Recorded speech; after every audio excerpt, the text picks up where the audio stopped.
Lecture 24 covers sections 4.1 through 4.2. At the end of today's lecture, you should be able to understand and apply the conservation of mass, i.e. the continuity equation, for open systems.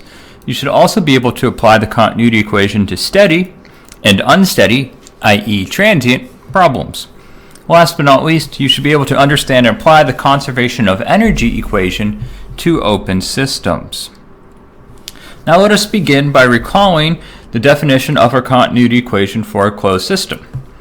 Within a closed system, the amount of mass within said system remained invariant with respect to time. That is, our time rate of change of mass, dm dt, also expressed as m dot, was equal to 0. Now for an open system, mass may do three things. The first thing it may do is remain constant with respect to time. If we look at our schematic below, where we have a tank that is surrounded by our control surface, for our mass to remain constant with respect to time, our mass flow in has to be equal to our mass flow out.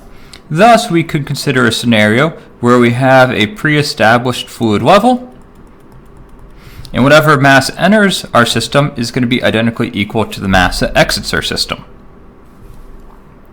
This would be considered a steady state problem.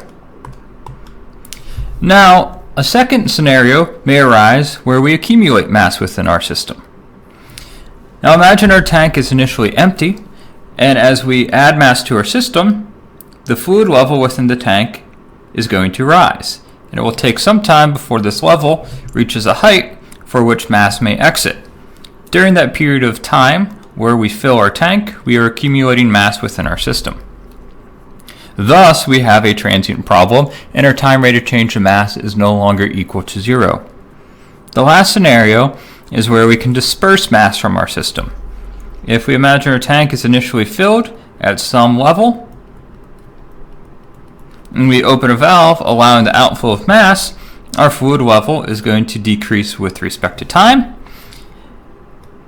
and our time rate of change of mass is going to once again be a non-zero value. Thus, for an open system, we have to express our continuity equation.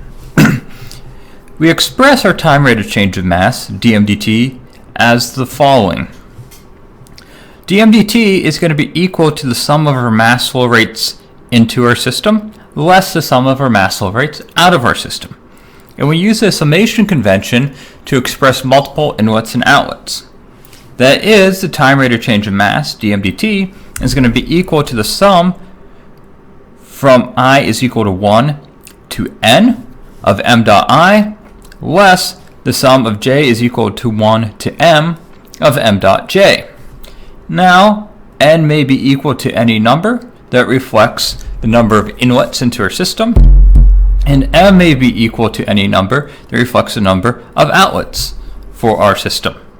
In a situation where we have no mass flow into or out of our system, we would set m dot I or m dot j equal to 0, respectively. If our mass flow into the system is the same as our mass flow out, we have reached steady state, and our time rate of change of mass is equal to 0.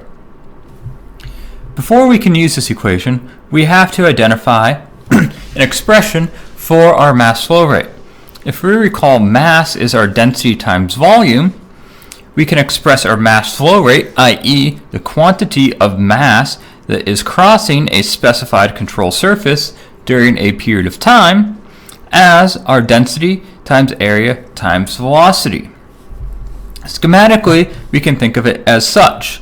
If we have some mass with some velocity crossing a control surface where we have a cross-sectional flow area of A, this is the quantity of mass entering our system through our control surface. We can re-express this rho AV as our density times 4L dot, where 4L dot is our volumetric flow rate. Now, one main assumption we will make in this class is our fluid is entering our system normal to our control surface, such that we do not have to evaluate the dot product of our velocity vector with our unit normal vector.